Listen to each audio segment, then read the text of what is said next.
بسم الله الرحمن الرحيم. الحمد لله والصلاة والسلام على رسول الله وعلى آله وصحبه ومن والاه. پێخۆشحاڵم کە لە ئەڵقەکانی ڕۆشنایی دەگەمەوە خزمەت ئێوەی بەڕێز و خۆشەویست. ئەم ئەڵقەیەمان ئەڵقەی 13 درێژە دەدەین بە بابەتەکانی موسڵمانی ڕاست و ساغچەیە لە خزمەتی جەنابی مامۆستا عەلی باپیر زانا و بیرمەند. مامۆستا زۆر خۆشحاڵین، بە خێراتن دەکەم. زۆر سپاس، منیش خۆشحاڵم بە دیداری ئێوە. مامۆستا گیان لە درێژەی موسڵمانی ڕاست و ساغچەیە ئەم بابەتانە گەیشتین بە بابەتی تەنیا خوا پێمەبەست بوون، ئەلئیخلاص. جا لە سەرەتای ئەم ئەڵقەیە دەپرسم پێناسەی تەنیا خوا پێمەبەست بوون ئەلئیخلاص چییە؟ الحمد لله رب العالمين وصلوات الله وسلامه وبركاته على جميع الأنبياء والمرسلين، خصوصا سيدهم وأفضلهم وخاتمهم محمد وآله أجمعين من الصحب والأزواج والقرابة والتابعين لهم بإحسان إلى يوم الدين. ربنا آتنا من لدنك رحمة وهيئ لنا من أمرنا رشدا. ربنا لا تزغ قلوبنا بعد إذ هديتنا وهب لنا من لدنك رحمة إنك أنت الوهاب. آمين. كاك محمد، إخلاص وشيء عربية، أخلص يخلص إخلاصا فهو مخلص. أخلص وتدربازي كرت، رزقاري كرت، دربازي دكا، درباز كردن يا رزقار كردن، فهو مخلص أو درباز كرا يا رزقار كرا. إخلاص بريتيل وكا ولا روي زمانوانية لروي زاراوي شرعية هر بنا لسر معنى زمانوانية كي معنى شرعية كشي هاتوا كبريتيل ومروف مسلمان همو جمو جولو كردوا وهرسو كوتكاني خوي چه پەیوەندیان بە دڵ و دەرونیەوە هەبێ، چه پەیوەندیان بە زمان و دەربڕینیەوە هەبێ، چه بە ئەندامەکانیەوە هەبێ،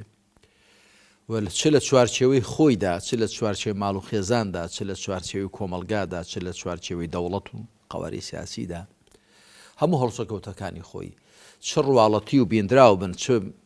نابەرهەست و پەنهان بن، هەوڵدا ڕزگاریان کە لە بەشی غەیری خوا پێوە بوون، واتە کردەوەکانی خۆی ساغ کاتەوە، ساف کاتەوە، چونکە خالیس و سافی ماناکان لێک نزیکە، بەڵام دەڵێ ئەو شتە سافە واتە خەڵتەی پێوە نییە، هیچ شتێکی نامۆی ئاوێتە نەبووە لە ئەسڵدا، بەڵام دەڵێ ئەو شتە خالیسە واتە کاتی خۆی شتێکی نامۆی پێوە بووە یا لێڵگەیەکی هەبووە بەڵام ئێستا ساغ و ساف کراوەتەوە. کەواتە ئیخلاص یعنی ئەوە کە مرۆڤ هەڵسێ بە ساغکردنەوەی کردەوەکانی خۆی، وەکو گوتم چه پەیوەندیان بە دڵیەوە هەبێ کە زۆر کەس ئەوە نازانێ، زۆر کەس وا دەزانێت کردەوەکان واتە هەڵسوکەوتی ئەندامەکان، بەڵام لە ڕاستیدا وشەی عەمەل کە پێغەمبەر صلی الله عليه وآله وسلم دەفەرمێ إنما الأعمال بالنيات، کردەوەکان واتە کردەوە باشەکان تەنیا بە پێی نیەتەکانن، نیاز و مەبەستەکانن. پێش هەموو کردەوەیە کردەوەی دڵ پێویستە، هەر وەکو بۆ کردەوەی چاک، بۆ گوناح و تاوانیش پێشێ دەبێ ئینسان خەفتانی تاوانە دەرونیەکان بخوا، وەذەرۆ ظاهر الإثم وباطنه، واز لە گوناحی ڕواڵەتی و پەنهان بێنن. ئەمجا دوایە نیەت بڵێن دەربڕینی وشەی زمان و دوایی کردەوەی ئەندامەکان و لە هەموو ڕەهەندەکانی ژیاندا. کەواتە ئیخلاص بریتێ لەوە کە مرۆڤ لە خۆی وریابێ هیچ نیەتێک نەهێنێ و هیچ بیرکردنەوەیەکی نەبێ مەگە لەبەر خوا سبحانه وتعالى پەیوەستی کا بەخواوە و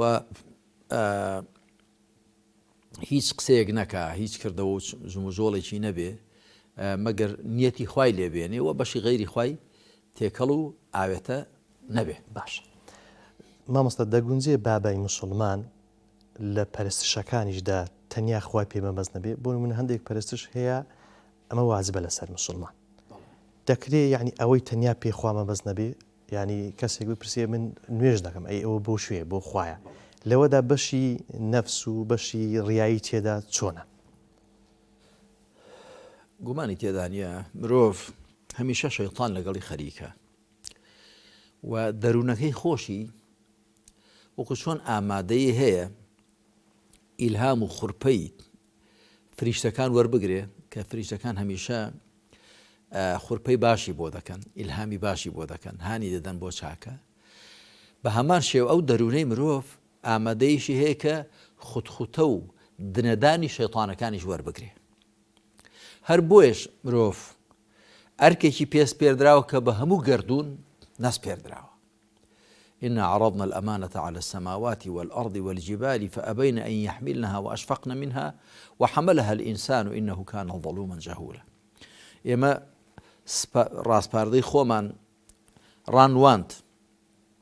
سپاردەی خۆمانمان ئەمانەتی خۆمان ڕانواند بۆ ئاسمانەکان و زەوی و چیاکان ئامادە نەبوون هەڵیگرن و لێی ترسان و پەرۆشی خۆیانیان بوو کە نەتوانن ئەو ئەرکە جێبەجێکەن بەڵام مرۆڤ هەڵیگرت لەبەرەوە مرۆڤ ئەو ئامادەیی هەیە بتوانێت بەرز بێتەوە هەروەها نزم بێتەوە لەگەڵ فریشتان نزیک بێ یاخود لەگەڵ شەیطانەکان بۆیە ئینسان دەبێ هەمیشە لە خۆی وریابێ بەڵێ دەگونجێ کردەوەیە کە تەنیا بۆ خۆ ئەنجام دەدرێ مرۆڤ ئەگەر لە خۆی وریان نەبێ شەیطان و دەرونی خراپی شتی بەشی غەیری خوای تێکەڵکەن دەڵێن جارێک کابرایەک نوێژی کردووە لە نێو خەڵک ئەویش ڕوکوع و سەجدەکەی زیاتر گرنگی پێداون لەوەی کە بەتەنێ نوێژ دەکا ئەوە خەڵکێک لێ وتیان وەڵای ماشەڵڵا ڕوکوع و سەجدەکەی زۆر چاکن نوێژەکەی زۆر چاک کرد سڵاوی داوە تۆ توێتی وڵات دەنا بە ڕۆژوشم ئەوە ڕەنگە پێشێنیەتی خوای لێهێناوە بەڵام دەدوایە ڕا بەشی غەیری خواشی تێکەڵ بووە گوێلەی جانەکەم بەڵێ ئینسان دەبێت لە خۆی وریابێ ئەمن پێم وایە زۆربەی هەرە زۆری خەڵک ئینشاءڵڵا زۆربەی کردەوەکانیان ئەگەر نەڵێم هەمووی 100% هەر بۆ خوای پەروەردگارن بەڵام لەوانەیە دوای جەنابەت باسی ئەوەش بکەی کە ئیخلاص چۆن پەیدا دەبێت لەوێدا من زیاتر تیشێک دەخەمە سەرەوە کە لەکوێوە ئینسان دەبێت بۆ ئەوە بچێت کە ئیخلاص و تەنیا خوا پێمەبەست بوون لە کردەوەکانیدا بە تەواوی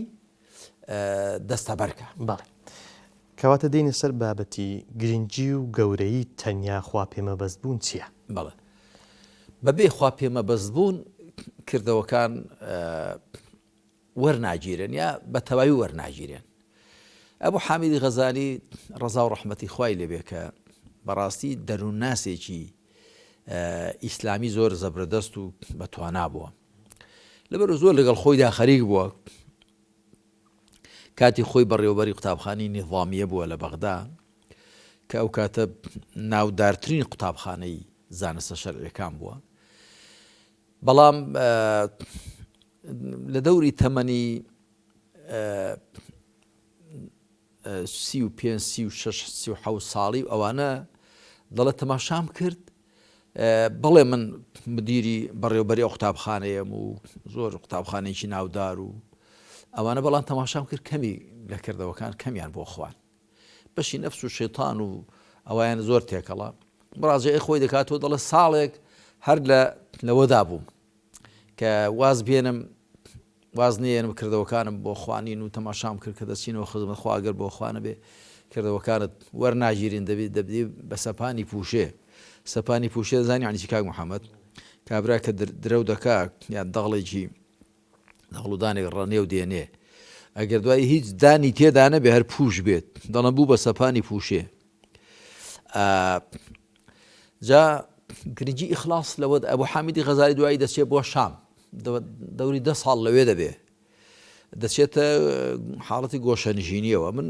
ناڵێم تا چ ڕادێک لەوەدا پێکاویەتی کە بۆ شێوەی کردووە تا چ ڕادەی پێکاوە، بەڵام گرنگوێ لە ماوەی ئەو 10 ساڵ خەڵوە و چوونە ئاعتیکافەدا لە لای مزگەوتی ئەقسا کە دیارە پێی شوێنێکی چۆڵ و پەنا بووە، کتێبی ئیحیا علومالدین دەنووسێت کە ئەوە بەڕاستی بۆتە سەرچاوێکی زۆر گەورە و گرنگ. دەکرێت بڵین شاکارە. بەڵێ گومانی تێدانێ لە ڕووی دەروون ناسی و لە ڕووی شیکردنەوەی بۆ ڕەذائیل و فەضائیل، سیفەتە پەست و خراپەکان و سیفەتە پەسەند و چاکەکان.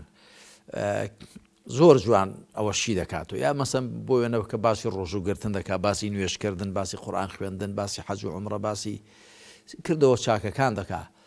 دەچێتە بنج و بناوانی ئەوە کە هاندەری چیە، پاڵنەری چیە، دەبێت چۆن بێت چۆن نەبێت و ئەوانە. بەڵێ ئیحیا علومالدین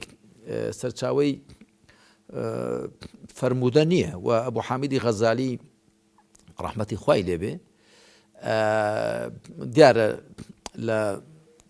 ڕووی فەرموودەناسیەوە لەو کاتەدا توانادار نەبوو، بێهێز بووە. بۆیە لە ئیحیا علومالدیندا هەندێک بەناو فەرموودەشی تێدا نوشتی هەڵبەسترا و لاوازیش، بەڵام زانایان گرنگیان بە ئیحیا علومالدیندا و بە تایبەتی ئەلحافظ العراقی تەخریجی دەقەکانی کردو ئەوانە. مەبەستمەوەیە هەندێک ئەو ڕەخنەیە لە ئیحیا علومالدین دەگرین و لە کۆی کتێبەکانی بۆ حامید غەزالی دەڵێن ئەها فەرموودەیەکی هەڵبەسترا و یا بێهێز تێدایە، ئێکا کە تۆ بۆ فەرموودەکان مەگەڕەوە ئیحیا علومالدین، ئەو بگەڕێ بۆ سەرچەوەکانی سوننەت. بەڵام ئەو دەریا پڕگەوهەرەی ئیحیا علومالدین یا کتێبەکانی دی خۆت لە گەوهەرەکانی بێبەش مەکە، لەبەرەوە کە هەندێک دەقی تێدان کە بەدەمی پێغەمبەرەوە صلی الله علیه وسلم گوتراون یا خۆت بێهێزن. وەکو پندێک هەیە دڵێ خود ما صەفا دع ما کەدەڕ، ئەوەی ساق و سافە وەریگرە، ئەوەی لێڵە فڕیدە. جا مەبەستمەوەیە ئەبوو حامید غەزالی زۆر چاک شۆتە بنج و بناوانی ئەو سیفەتانەوە. لە باسی ئیخلاسدا گرنجەکەی لەوەدایە کە بەبێ ئیخلاس و تەنیا خوا پێمەبەست بوون کردەوەکان وەرناگیرێن. بە بەڵگەی چی؟ بە بەڵگەی گەلێک ئایەت و فەرمایش بۆ وێنە خوای پەروەردگار دەفەرمێ فەعبودی الله مخلصا له الدین ئەلا لله الدین الخالص لە سەرەتای سوورەتی ئەزومەر. بەندایەتی بۆ خوا بکە، خوا بپەرستە، مخلصا له الدین، ملکەتچی خۆت بۆوی ساخ بکەوە. دین لێرەدا بە معنای ملکەت چییە؟ بە معنای ئیسلام نییە. ئین الدین عند الله الئیسلام. دەبێ بزانین وشەی دین لە قورئاندا کە بەکار هاتوو دەبێت تەماشای سیاقەکەی بکەی، مەبەست پێی چییە؟ مەبەست پێی ملکەت چییە بۆ خوا، یا مەبەست پێی سزا و پاداشتە، یا مەبەست پێی بەرنامەی ژیانە، یاخود مەبەست پێی ئیسلامەتیە. چۆ بەو چوارەواتە سەرەکی هاتووە وشەی دین.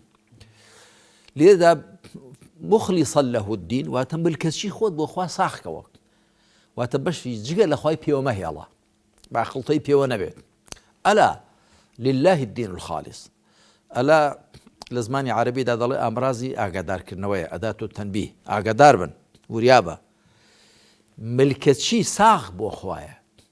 خوا ملکەتچی ناساغی ناوێ. پێغەمبەر عەلەیهی سەڵات وسەلام لە فەرمایش تێدا کە موسلیم هێناوێتی لە سەحیح خۆیدا دەفەرمێ، خوای تەعالی فەرموویەتی ئەنا ئەغنى الأغنياء عن الشرك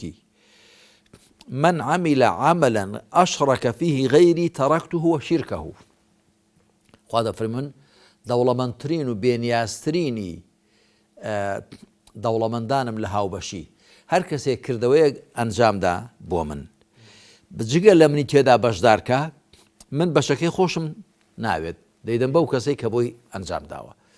جا ئەبوو حامیدی غەزالی زۆر بە وردی باسی ئەوە دەکا کە ئایا ئەو کردەوانی کە ئەنجام دەدرێن ئەگەر ڕێژەی چەندیان بۆ جگە لە خوا بن خوای تەعالی هیچی ناوێن، ئایا هەر یەک لە سەدیشی بۆ غەیری خوا بێ خوا هیچی ناوێ، یاخود ئەگەر نیوەی زیاتری بۆ جگە لە خوا بێ خوا زۆر بە وردی باس دەکات. گرنگەوەیە فەرمایشتەکەی خوای پەروەردگار ئاوا دەفەرمێ و خوای تەعالی لەبێش دەفەرمێ ألا لله الدين الخالص. هروها لسورة البينة دا فرمي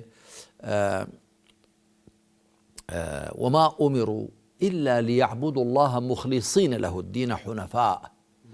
ويقيموا الصلاة ويؤتوا الزكاة وذلك دين القيمة. فرمانيا بينك رابو خلق تنيا بوانا بيك بنداتي بوخواب كان مخلصين له الدين ساخ كروبن بوخوا ملكز كان بوخوا ساخ كانوا باش يجي اخواي بيوانا هيلن انزا دوايدا فرمي حنفاء كوي حنيف واتا وازيان لباطل هنا وبرو حق راونوا ويقيموا الصلاة ويؤتوا الزكاة ونويجي برباب كانوا زكاة جدا وذلك الدين القيمة أوش برنامج كومالي يشير ريكو الراسته كردو كان يتنيابو خوابن هل وأخوال سورة المائدة دا فرمي إنما يتقبل الله من المتقين إنما وخزوزار قتراوة أداة الحصر والإثبات أمرازي كرتهلينان وتسباندنا واتكذا شيء تسر رستيك حكمك لو دا كرت هلدينه ودي تسبينه يا بوين أجر قتمان إنما الطالب محمد وتثنيا محمد قطابية ليرى إنما يتقبل الله من المتقين خوا تنيا لباريسكاران وردقريه باريسكار واتو كردوانا كأنجام دادا باريزي تدا كربن جا مروف دبي باريز دوش تام كاب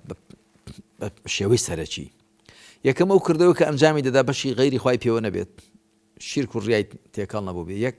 دو او كردو كأنجامي دادا بفي شرعي خوابت داهنانو پیدا کرنی تدا نبی ابتداعی تدا نبی هر بویا فضیلی کور عیاض رحمتی خوای لسربی لا تفسیری یال لیک دانوی او رستا قرآنی کدا فرمی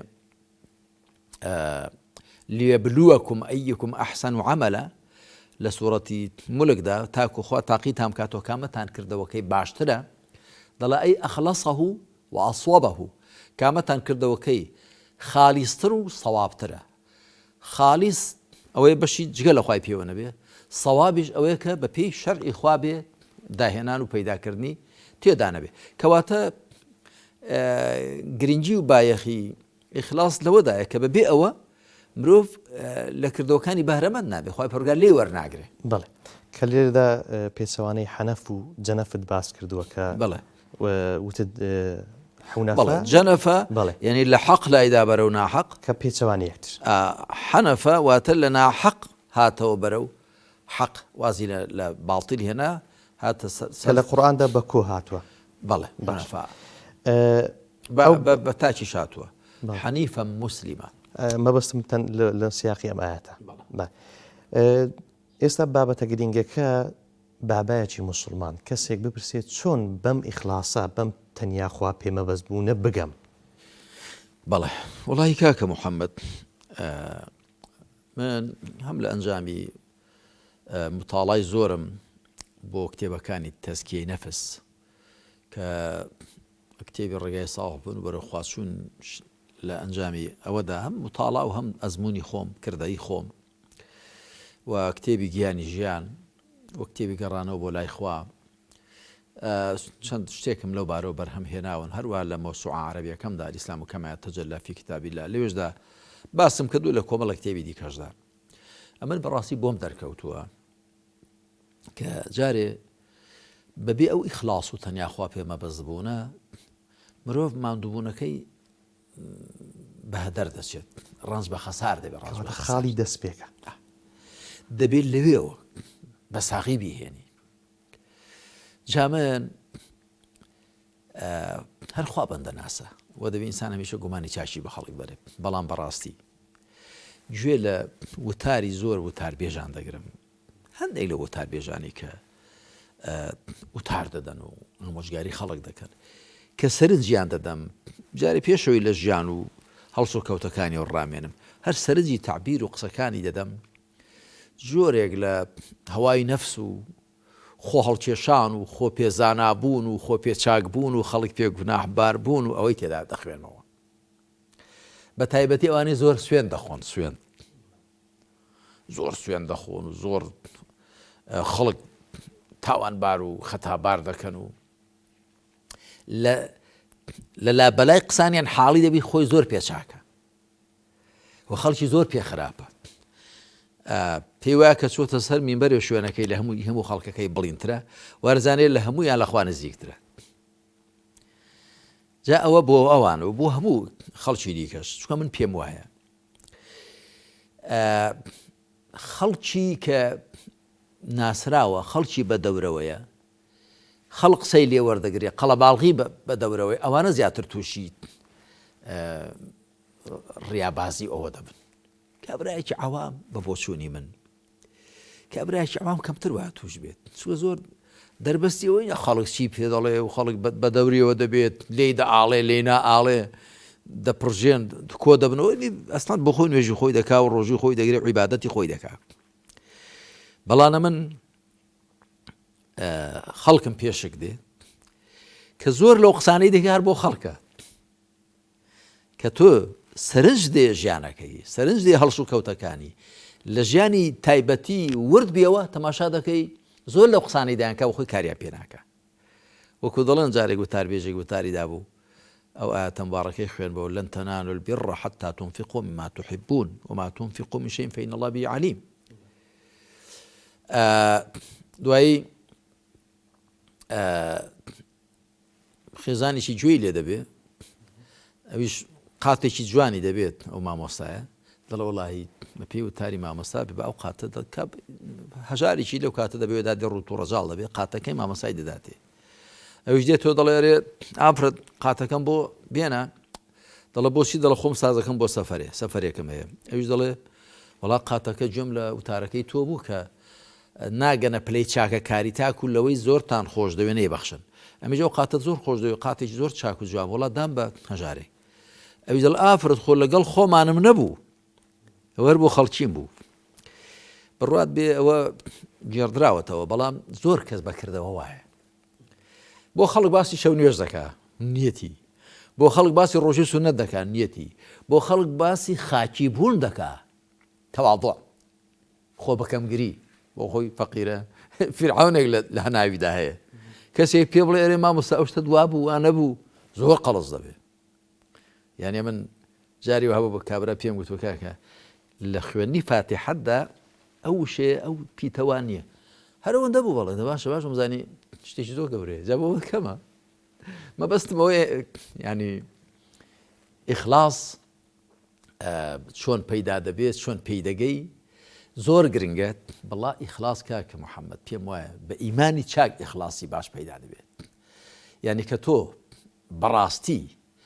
چاودێری خوا بەسەر خۆتۆ ببینی چاودێری فریشتەکان بەسەر خۆتۆ ببینی بزانی خوا دڵ و دەرونی تۆی وەکو جەستەی تۆ لەبەر چاوە. إن الله لا ينظر إلى صوركم وأموالكم ولكن ينظر إلى قلوبكم وأعمالكم وكل صحيح مسلم دادو. خوا تەماشای دیمەن و ماڵ و سامانەکانتان ناکە تەماشای دڵ و کردەوەکانتان دەکات تۆ بزانی جێی سەرنجی خوا دڵ و دەروونتە ئەمجا کردەوەکەتە. ئەگەر ئەو یەقینە ببێ لە دڵی ئینساندا لەوێەوە بەرەو ئیخلاس و تەنیا خوا پەیمە بزبوون دەبێ هەنگاونی. لەسەر مۆڵەتی جەنابی مامۆستایی ناوبڕێکی کورت وەردەگرم و بەردەوامی دەدەین بە ئەڵقەی ئەم جارەمان. بەڕێزان و خۆشەویستان ناوبڕێکی کورت و دەگەینەوە خزمەتتان. دووبارە سڵاوتانەی بە خۆشەویستان بەردەوامی دەدەم بە ئەڵقەی 13 لە بەرنامەی ڕۆشنایی کەواتە جەنابی مامۆستای لە بابەتی چۆن بە ئیخلاس بگەین تەنیا خوا پێمە بەس بوون ئەوەی کە وتت بە تایبەتی ئەوانەی کە کۆمەڵی خەڵکیان لە دەورە بانخواز یان کەسێک کە مامۆستای ئاینیە چی پێ دەڵێن ئەم بابەتانە خاڵی یەکەمی نەگەیشتنی ئاینی ئیسلام وە خۆی بە خەڵک ئەوەیە کە تەنیا خوا پێمە بەس بوون لە نێو دڵ و دەرونی ئەم کەسانەدا ڕەنگە جێگەی گومان بیان جێگەی پرسیار بێ. گومانی تێدا نیە کاکە محەممەد من لە کتێبی زانانی ئیسلام چێن و چۆنن کە تەرجەمەی عەرەبیش کراوە بە کوردی و عەرەبی 3000 چاپ کراوە تەرجەمەی فارسیش کراوە هەروە لە کتێبی چێ شایستەی منبەری میحرابە ولا چەند شتێکی دیکەم دە باسم کردووە کە بۆ کەسێک کە ئامۆژگاری خەڵک دەکات بۆ کەسێک کە دەیەوێت خەڵک لەخوا نزیک بخاتەوە جا چ لە بەرجی مامۆستایەکی ئاینی دابێت چ لە بەرجی شێخێکی ڕێبازەکانی تەسەوف دابێت چ لە هەر قاڵبێک دابێت چونکە خۆ خەڵک لە خواوە نزیک خستن و خەڵک بە ئاین و بەرنامەی خۆ ئاشناکردن ئەرکی هەموو مسلمانانە. پێغەمبەری خاتەم صلى الله عليه وآله وسلم کە دەفەرمێ إن العلماء ورثة الأنبياء زانایان میراتگرانی پێغەمبەرانن. خۆ مەبەستی پێ مەلایەکان نەبووە بەتەنێ عالیم وەکو لە کتێبی زانانی ئیسلام چێن و چۆنن دەباسم کردو گوتومە نە هەموو مەلایەک زانایە نە هەموو زانایەک مەلایە هیوایە مەلایە و لە بەرجی مەلایەتیدا بەڵام مەرج نییە زانا بێت و هیواشێ زانایە بەڵام مەرج نییە ناوی مەلا بێت یان ناوی شێخ بێت و لە ئەسڵی کارەکە کە هاتووە هاوڵانی بەڕێزی پێغەمبەر صلی الله علیه وسلم. جارێک من لە تەکەی شێخێک دانیش بووم بۆیەنە کە دەمگوت شێخ عەبدولقادری گەیلانی دەمگوت شێخ عەبدولقادری گەیلانی یا دەمگوت شێخ جونێدی بەغدادی یا شێخ بەهاءالدین نەقشەبەند یا مەسەلەن مەولانا خالید یا فڵان کاک ئەحمەدی شێخ ئەوە ڕەحمەتی خوا لە هەموویان بێ. یەکێک لەوێ بوو گوتیەوە بۆ ناڵێ حەزرەت تم بڵێم چی گوتی بڵێ حەزرەتی فڵان حەزرەتی فڵان گوتم گوتیەوە ینی ئەوە ئەگە بمانوی ڕێز لەوانە بگرین دەبێ ئەوە بەکاربێنین. یەک پرسیار لێ دەکەم گوتی بەڵێ. گوتم کەست گوێ لێ بۆ بڵێ مامۆستا مەلا ئەبوبەکری سەدیق یا شێخ عومەری خەتاب گوتی نە. گوتم دەزانی بۆ گوتی بۆ گوتم چونکە ئەبوبەکری سەدیق خوا لێی ڕازی بێ عومەری کوڕی خەتاب عوثمانی کوڕی عەفان عەلی کوڕی ئەبی تالیب هەروەها هاوڵانی دیکەش خوا لە هەموویان ڕازی بێ هەر ناوەکەی خۆیان لە مەلایەتی و شێخایەتی و مامۆستایەتی وانە بووی گەورەترە کە بڵێ مامۆستا مەلا ئەبوبەکر پێگیچکە دەبێتەوە بڵێ شێخ عومەری کوڕی خەتاب پێگیچکە دەبێتەوە کاکە خەڵک عومەری کوڕی خەتابیش لەو شێخانەدا دەبینی کە دەیان بینێ ئەبوبەکریش لەو مەلانەدا دەبی کە دەیان بینێ. گوتم ئەوجاوشەی حەزرەت کە ئەسلی خۆی حەضڕەتە ئەمە زاراوێکی هەندێک لە ئەهلی تەسەوفە بەڵام لە کتێبە ڕەسەنەکاندا نییە کەسیش بە ئەبوبەکری نەگوتوە حەزرەتی ئەبوبەکر و حەزرەت لە نێو کووردا جا کەلیمانە ئەوە دەبن و ئەمە ئیشکالیشی تێدا هەیە. حەضڕەت یعنی کەسێک کە ئامادەیە هەر خۆ ئامادەیە خۆی پەروەردگار ئامادەیە ئەگەر ناوی دیکە بە ڕەحمەتی خوای چوون و ئینشاءڵڵا ڕوحەکانیان لە بەهەشتە و جەستەکانیان لە بۆ تۆ بە خاک یاخود لە نێو گۆڕەکانی خۆیاندا. بەهەرحاڵ مەبەستم ئەوەیە لە چی ڕائەوەم هێنا کە گومانی تێدا نییە کەسێک لە دڵ و دەرینی ئیخلاص نەبێ لەوێوە دەبێت کارەکە دەست پێ بکەی لە دڵ و دەروونەوە بە ساغی بهێنی کە بەرەکەتی هەموو کارەکانی هەمووی لەوێدایە تەمە تۆ تەماشا بکە. لە ڕۆژگاری خۆیدا پێغەمبەری خاتەم صلى الله عليه وآله وسلم جا ئالی پێغەمبەر صلی الله عليه وسلم بە پێچەوانەی ئەوە کە شیعەی حاڵی بوون دەڵێن ئالی پێغەمبەر صلی الله عليه وسلم ئەو عەلی و فاتیمە و حەسەن و حوسەین و نەوەکانیانن نا ئالی پێغەمبەر عەلەیهی سەڵات وەسەلام شوێن کەوتوانی ڕاستەقینەی ئەون. بۆیە من لە سەرەتای وتار و قسەکانمدا زۆر جار کە قسە دەکەم دەڵێم وآله أجمعين من الصحب والأزواج والقرابة والتابعين لهم بإحسان إلى يوم الدين. آل لزمانی عەرەبیدا واتە شوێن کەوتوانی ڕاستەقینەی کەسێک لە ڕێی حەقدا بێت إن الله اصطفى آدم ونوح وآل إبراهيم وآل عمران على العالمين واتواني براسي شوين إبراهيم كودون براسي شوين عمران كودبون خوا هەڵی بژاردون بۆ خراپەش أدخلوا آل فرعون أشد العذاب. آل فرعون شوين كوتواني ڕاستەقینەی فرعون بخەنە نێو سزایشی زۆر سەختەوە کە مەرزنی ئەو کاتێک ئەوەی کرد لەگەر فرعون ئالی فرعون یعنی شوێن کەوتوانی ڕاستەقینەی ئەو بە درێژایی زەمان و بە پانایی زەمین هەروەها شوێن کەوتوانی ئیبراهیم و عیمران بە هەمان شێوە. یەکێک لە شاعیرەکان دەڵێ آل النبي هم أتباع ملته من السودان والعجم والعرب لو لم يكن آله إلا قرابته لصلى المصلي على الطاغي أبي لهب. آل محمد صلى الله عليه وآله وسلم بريتين لشون كوتواني الربازكي من السودان والعجم والعرب للرشبيستكان لعجمكان لعرب لو لم يكن آله إلا قرابته أجر آل محمد صلى الله عليه وآله وسلم تنيا خزمكاني بوانا لصلى المصلي على الطاغي أبي لهب كانت يضلي اللهم صل على محمد وآل محمد أو كانت الصلاة وتكت أبو لهب إيش إذا قلت توا وإيش خزميتي ماميتي بلامنا بيش همو كس هاوسراني دقريتوا هاولاني دقريتوا خوالي عن رازي به ودواي بدرجاي زمان خزمكانيش أواني كشويني كوتون بلان كسيك هر بناو وكو أبو طالب كمامي بو برگریشی لێک بەڵە ئیمانی پێنێنا بە پێشوانێ و کەشیعە دەڵێن بەسەر ئەو بەکر عومەر ئەنجدا هەڵی دەبژێرن کە ئەوە خۆڕافە ئەفسانە هیچ نییە لە ڕووی مێژووی و هیچ نییە قسەیە هەروەها ئەبوو لەهەب کەمامیشی وەڵا خوا فەرمی تەبەت یەدا ئەبی لەهەبین وەتەب جا شوێن کەوتوانی پێغەمبەر صلی الله عليه وسلم و پەیڕەوانی ڕێبازی خوا سبحانه وتعالى ئەوانن کە بە ساغی و بە خالیسی و بە بێخەڵتەیی بەندایەتی بۆ خوا دەکەن و شوێن پێغەمبەر دەکەون صلی الله عليه وسلم بەبێ ئەوە ئینسان بە هیچ ناگا. ئەمجا مەبەستم ئەوە بوو کە پێغەمبەری خوا عليه الصلاة والسلام کاتی خۆی چی لە هاوڵانی دەنارد معاذی کوڕی جەبەل بۆ شام ئەبوو موسای ئەشعەری بۆ یەمەن فلان بۆ میسر فلان کەس بۆ فلان شوێن بەسی بوو قورئانی فێر دەکردن فەرمایشتی پێغەمبەر صلی الله عليه وسلم ڕێبازی پێغەمبەر صلی الله عليه وسلم دینداری و تەقوا سیاست و حکم ڕەوشت و ئاکار ئەدەب بە کۆمەڵایەتیەکان هەموو شتی چاشی فێر دەکردن بۆ چونکە بەڕاستی بۆ خوا ساغ ببوونەوە. جا زانایان دەڵێن قسەیەک کە لە دڵەوە دەرچێت دەچێتە دڵیشەوە خوجارە وایە یەک قسەیە دوو کەس دەیکەن یەکیان دەیکا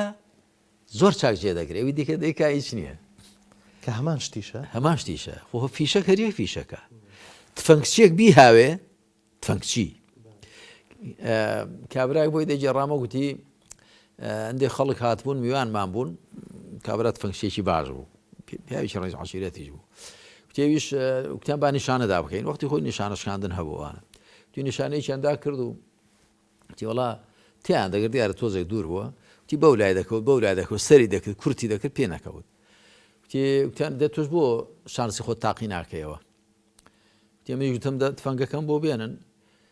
وتی خێزانم یەک فیشەکی لەگەڵ فانکەی نارد یەکە تفەنگچی بۆ فیشەکەی لێ دەدەگە ناو تەقەتەقەی مەکەن بۆ خۆی دەیگەڕایە خەڵکیشی لێ لە کۆڕ مەدیسەکەی وتی یەک فیشەک بوو وتی وەڵا بەو فیشەکەی لەنێو قەدێمدا خۆی ئەوە ئەگەر لە نیشانە بدەی یەک بەسە کە لە نیشانە دێم تەقەتەقەشێ مەبەستم ئەوەیە لە نیشانەدان واتە ئەوە ئیخلاصەکەیە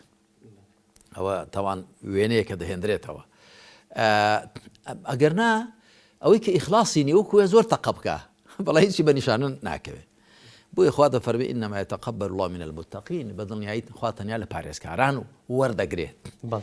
ئەوەی کە خۆی نەپاراز بێ لە شیر کوڕیا کردەوەکەی لێ وەرناگرێ هاوڵان خوالیان ڕازی بێ وە زانایان و پێشەوایانی ئیسلام بە درێژایی مێژوو ئەوانەی کە شوێنەواری باشیان بووە ئەوانە بوون کە بۆ خوا مخلیص بوون ساخکەرەوەی کردەوەکانی خۆیان بوون وەکو عەبدولقادر گەیلانی ڕەحمەتی خوای لێبێ دەڵێ كونوا مع الحق بلا خلق ومع الخلق بلا نفس لەگەڵ خوا دابن بەبێ خەڵک کاتێ شتێک بۆ خوا ئەنجام دەدەن سەرنجی خەڵک مەدەن چی دەڵێن و لەگەڵ خەڵکیشدا مامەڵە بکەن بەبێ نەفس مهێنە نێوان ئەگەر ئاوات کرد ئەو کاتە قسەکانت کردەوەکانت ڕێنماییەکانت بڕشتیان دەبێ بڕشت جاخوا بە لوتف و کەڕەمی خۆی لەو کەسانەمان بجێڕێت ئەگەر ناوی دیکە وەکو کابرای کە نیشانەی داگوات هەر تەقەی دێ و لە نیشانە نادەن. مامۆستا گیان لە نێو کتێبەکەتدا باس لەوە کردووە کەواتە ئیمانی باش دواتر عیبادەتی باش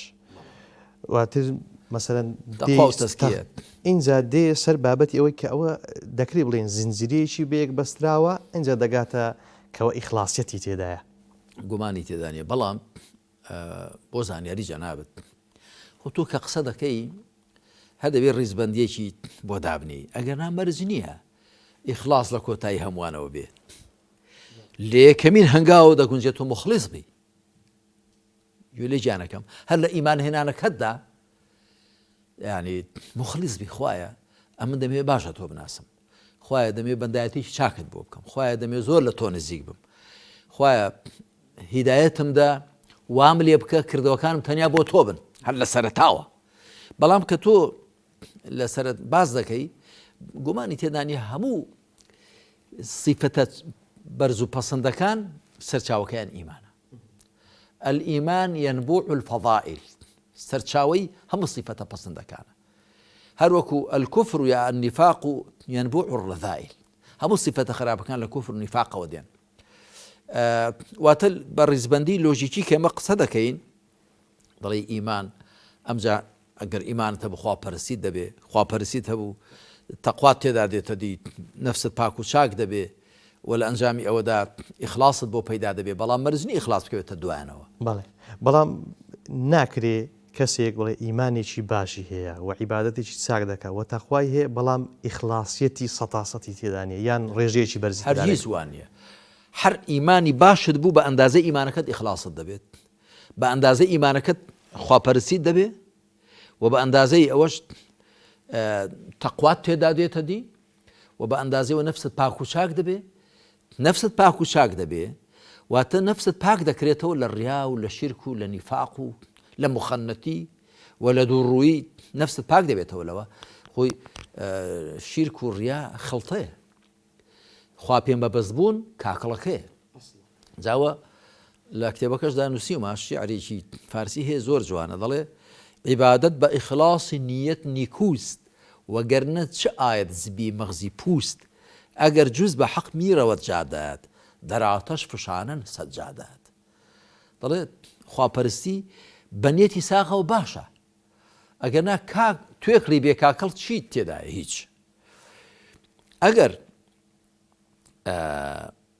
ئەگەر جوز بە حەق میرەوەت جادات ئەگەر ڕێت بەلای غەیری خوادا بڕوە دەراتەش فشانن سەجادات بەرماڵەکەشت لێ لە ئاگری دەهاوێن چ نەکخۆت ئەگەر کردەوەیەکت کردبێ بە حساب بۆ خوایە بەڕواڵت بەڵام مەبەست پێ جگە لە خوای بێ وەکو گوتم کاک محەممەد ملێرەش دووبارەی دەکەمەوە و ئومێدیشم وایە زۆر لەو ئەوانەی بانگەوازکارن جاری کەش گوتومە بە هەڵە پیان دەگوترێ بانگ خواست بانگەوازکار کارەکەی بانگەوازە نەک بانگ بخوازێ بانگەوازکارەکان و مامۆستایەکان و وتاربێژەکان هیوادارم لە هەموو خەڵک لە خوا وریاتر بن چونکە ئەوان زیاتر معەڕەزن بۆ توشبوونی ڕیا کابرایەکی عەوام نوێژی خۆی دەکا و ڕۆژی خۆی دەگرێ و کردەوەی خۆی دەکا و چ تەماشا ناکە داخوا خەڵک چ دەڵێ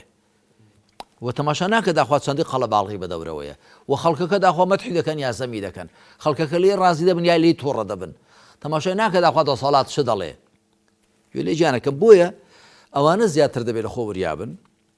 کە وەکو گوتم بە ئەندازەی ئەوە کە لە خۆیان وریا دەبن و قسەکانیان بۆ خوا دەکەن و پێش قسەکان نیەتەکەیان بۆ خوا دەبێ بە ئەندازەی ئەوە قسەکانیان و کردەوەکانیان و هەڵسوکەوتەکانیان بڕشتی دەبێ و دەچێتە دەروونی خەڵک و خەڵک لیان بەهرەمەند زۆر چاکە ئەو بەشەی کە ماومە بابەتی بەرهەمی ئیخلاسە بەڵێ مامۆستا گیان کەسێک چۆن لە خۆیدا سەرەتا هەست بە بەرهەمی ئیخلاس دەکا یعنی هەستی پێ دەکا یاخودنا چۆن ئەم بابەتە ئەمن پێم وایە بە زۆر شت بەڵام یەکێک لە بەرهەمەکانی ئیخلاسەوەی کە تۆ دڵت لێ ئاسوودەیەت دڵت لێ ئاسوودەیە کردەوە کە دەکەی گەر بۆ خوات بێت دڵت لێ مرتاح و ئاسوودەیە هیچ دڵ لە دڵدان و ینی گومان و ئەوانەت نییە تەواو دڵت لێ ئاسوودەیە مرتاحی ئەوە یەک دوو لە نیشانەکانی خوا پێمەبەست بوون ئەوەی کە تۆ گوێ نەدەی بە ستایشی خەڵک و زەمی خەڵک خەڵک هەمەت حد دەکەن ستایشت دەکەن یاخود زەمت دەکەن ڕەخنت لێ دەگرن مادام ئەتۆ دڵنیایی ئەو قسەیەت یا ئەو کردەوەیت بۆ خوایە و بەپێی شەرعی خوایە دوای تۆ دەربەستی دەخوا خەڵک چی دەڵێ ئەگەر بەڕاستی بۆ خوا ساغ بیەوە قسەی خەڵک کاریگەری تێناکە بۆ وێنە تۆ شتێکی چاکت کردووە بۆ خوات کردووە بەڵام خەڵکێک لێی ناڕازین ئەتۆ بین لە بەروان لە شتە چاکەکەی خۆت کە دڵنیایی بە پێشەڕی خوایە و بۆ خواشت ئەنجامدا لێ بکەوێ گومانەوە هەرگیز ئەوەی کە بەڕاستی بۆ خوا کردەوەکانی ئەنجامدا دوایی تەماشا ناکە داخوا خەڵک چیان گوتوە چی دەڵێن لێ ڕازین یا لێ ناڕازین بەڵێ مسلمان پێویستە گونجاو بێ لەگەڵ خەڵک مەبەستم ئەوە نییە کە ئەتۆ گوێ نەدەی خەڵک نا گوێ بدە خەڵک بەڵام لە سنووری شەرعدا گوێ بدە خەڵک و هەوڵ مەدە کە لە بەروان ببیە گوڵە بە ڕۆژە ئەمن هیوان بینیوە لە خەڵکی سیاسی لە خەڵکی لە ئەوانەی ئەهلی مزگەوتن خەڵک ئامۆژگاری دەکەن بە پێی مەجلیس قسە دەکات ئەو کۆڕ و مەجلیسە پێویستە ئەو قسەی تێدا بکرێەوەی تیا دەکات لە کۆڕ مزگەوت شتێکی کە دەڵێ تەماشا ناکە داخوا خواسی پێخۆشە و تەماشا ناکە داخوا بۆ خەڵکەکە چۆن باشە تەماشا دەکە خەڵکەکە چیان پێخۆشە ینی هەبووە لە کۆڕ و مەجلیسێکدا کە کابرا بە حساب دینی لێ وەردەگیرێ و خەڵک پرسیاری دەکاو بەس تەماشایەکە دۆ کۆڕ و مەجلیسەکەم و کۆڕ و مەجلیسی پێکەنین و سوحبەتە ئەوەی جۆ کوان ڕژاوەتە نێو سوحبەت و قسەی خۆش و پێکەنین و جەفەنگەوە کە منۆ تێبینیم هەیە لەسەر لە هێندێک مامەسایانیش کە زۆرجار قسەی جەفەنگ و سوحبەت و شتەکانیان بێتامیشن بڵاویشی دەکەنەوە بەس بۆی خەڵک پێ بکەنێ کە پێغەمبەر صلی الله علیه و سلم هەڕەشەی کردو لەو کەسانە کە کەسێک قسەیەک دەکا بۆی خەڵک پێ بکەنێ و قسەکەشی ناحەقە یا ناشیرنە ناڕێکە بەبێ ئەوەی ئامانجێکی هەبێ هەر بۆی خەڵک پێ بکەنێ قسەی خۆشە ماشەڵڵا مامەسا قسەی خۆشە تەماشای نابێ قسەی خۆش دەکەی باشە لە سنووری شەرعدا بێت قسە خۆشەکەشت بە ئامانجەوە بێ قسەی سوحبەت دەکەی مشکلە نییە دەڵێت هێندێک لە هاوڵان گوتیان ئەی پێغەمبەر صلی الله علیه وسلم ئەتۆ جارێ قسەی خۆشمان بۆ دەکەیت فەرمی بەڵێ بەڵام حەق نەبێ نایڵێم جارێک پیرێژنێک هات بۆ خزمەتی گوتی ئەی پێغەمبەری خوا صلی الله علیه وسلم دوعام بۆ بکە بچمە بەهەشت ئەویش فەرمی ئەی نازانی پیرێژنە ناچنە بەهەشت دەڵێ ڕۆیی گریا دوایی چی لە هاوسەرەکانی خوالیان ڕازی بێ دایکانی بەڕوادارەوتیان ئەی پێغەمبەر صلی الله علیه وسلم ئەو ئافرەتە دڵی ناڕەحەت بوو وا دەزانێت کە ناچێتە بەهەشت فەرمی بانگی کەنەوە یا فەرمی پێ بڵێن کە دەچێتە بەهەشت پیرەژن نییە گەنج بووەتەوە ئەمە نەنکم دایکی دایکم شێخژینیان پێدەگوت و بە سەخڕەشیان پێدەگوت هەزار ڕزا و ڕەحمەتی خوای لێبێت چونکە زۆر ئەهلی عیبادەت و تاعات بوو خەوم پێوەبینی دوای مردنی هەر نەنکم بوو بەڵام گەنج بوو زۆرم پێ سەیر وتم نەنچێ تۆ هەر نەنکمی بەس تیڕۆڵە لێرە هەمومان هەروایی واتە لە بەهەشتێ خەڵک هەمووی گەنج دەبێتەوە مەبەستم ئەوەیە کە قسەی خۆش دەکرێت پێغەمبەر صلی الله علیه و سلم قسەی خۆشی هەبووە مۆنومرس نەبووە و قسەی خۆشیان کردو پێکەنیوە و کارێکی کردو لەگەڵ کۆڕ و مەجلیسەکاندا بەڵام هەرگیز قسەیەکی نەکردو تەنیا بۆی کە خەڵک پێ بکەنێت نابێت کۆتا پرسیارم مامۆستا ژیار ئەگەر بە کورتیش بێ کەواتە بە تایبەت لە بابەتی عیبادەت ئیخلاسی زیاتر لە عیبادەت ئەزری زیاتری لەسەرە هەرگومانی تێدانە ئەسڵەن کردەوەکان تا ساغتر بن بۆ خوا و دوورتر بن لە ڕیا و لە شیرک پاداشتیان گەورەترە و بە ئەندازەیە ئەوە کە ڕیا و شیرکیان تێکەڵ دەبێ خۆی پەروەردگار نایەوێن دقی فەرمایشتەکەی خۆی پەروەردگارمان هێنا کە پێغەمبەر صلی الله علیه و سلم لە صحیح مسلمدا هێناوێت لە صحیح مسلمدا هاتووە أنا أغنى الأغنياء عن الشرك من عمل عملا أشرك فيه غيري تركته وشركه خوا بمان پارێزێ لەوەی کە هەر شتێکی چاک کە دەبێ بۆ خوا ئەنجام بدرێ ئەنجامی بدەین لە حاڵێکدا کە ڕەچاوی خەڵک دەکەین داخوا خەڵک دەڵێن چی و مەبەستمان پێ سەرنج ڕاکێشانی خەڵک بێ بەڵکو ئینسان دەبێ کردەوەکانی دیکەشی مەبەستی پێ سەرنج ڕاکێشانی خەڵک و ئەوە نەبێ خەڵک مەدحی بکەن و چەپڵەی بۆ لێدەن بەڵکو مەبەست ئەوە بێ کە سوود بە خەڵک بگەێنێ بیان هێنێتە سەر ڕێ ڕاست و لە خێر و چاکە نزیکیان خاتەوە زۆر بەڕێز مامۆستا عەلیبا پیرزانە و بیرمەند خوای گەورە بەرەکەت بخاتە تەمەنت و زانست سوپاس دەکەین کە لە ئەڵقەی 13 لە بەرنامەی ڕۆشنایی لەگەڵمان بوویت ئامین خوا بەرەکەت بخاتە تەمەنی هەموو لایەکمانەوە بیسەران و بینەران و بە تایبەتی ئەوانەی کە خەڵک چاوەڕوانیان لێ دەکات دینیان لێ فێر بێ و ئیسلامەتیان لێ وەربگرێت زۆر سوپاس بۆ ئێوە بەڕێز و خۆشەویستان، سوپاس بۆ هاوکارانم تا ئەڵقەیەکی دیکە بەخوای گەورەتان دەسپێرم. وەسەلام عەلەیکم وەڕەحمەتوڵڵاهی وەبەڕەکاتوه.